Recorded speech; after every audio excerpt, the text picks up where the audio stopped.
Testimony on inflated SOE sponsorship deals is being heard at the state capture inquiry today. Transnet Group Capital's Daniel Patlane says contracts between the parastatal and the New Age newspaper would change. This means millions more flowed into the Gupta-owned media group. Riante Naidu is following the story for us. She joins us now. So just first, let's unpack this partnership and sponsorship between these two, Transnet and the New Age newspaper. What did we hear today?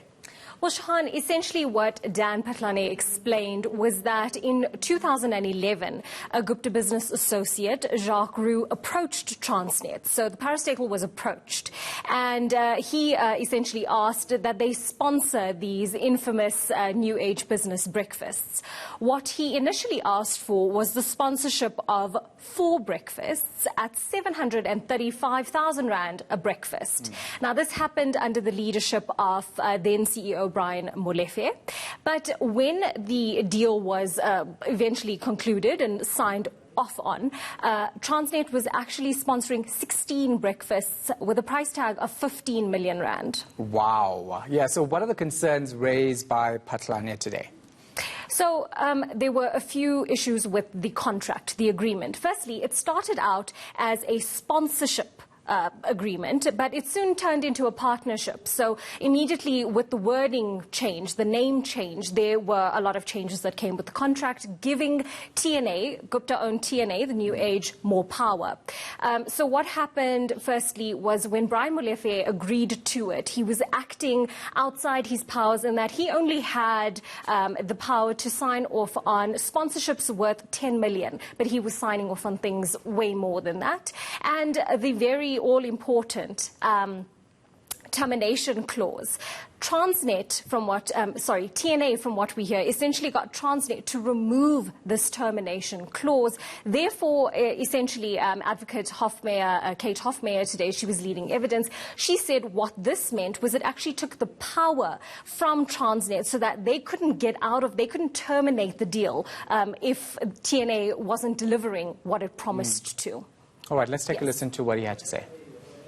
It was now escalated to my GM to say I'm kind of difficult or I'm making it difficult for conclusion of this contract.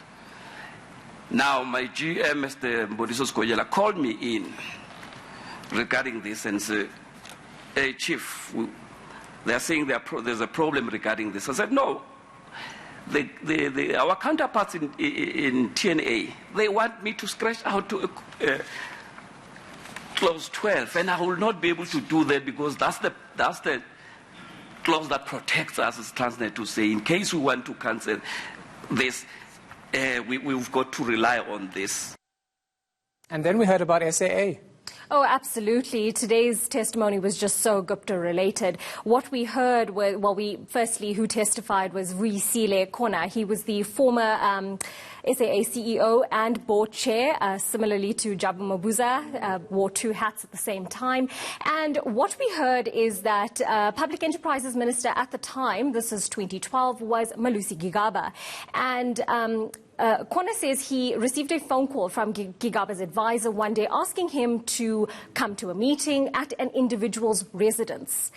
It so happens that this residence happened to be Saxon World, where Tony Gupta, Duduzane Zuma, and Gigaba's advisor were all present. What Kona says is, firstly, at the time, he found it very strange because he didn't even know who the Gupta was, let alone the family and, all the negativity that shrouded them. And what he also found strange was that he was being asked to meet in his capacity as CEO, but at a private individual's residence. He felt if somebody needed to speak to him in his capacity, they needed to come to his office.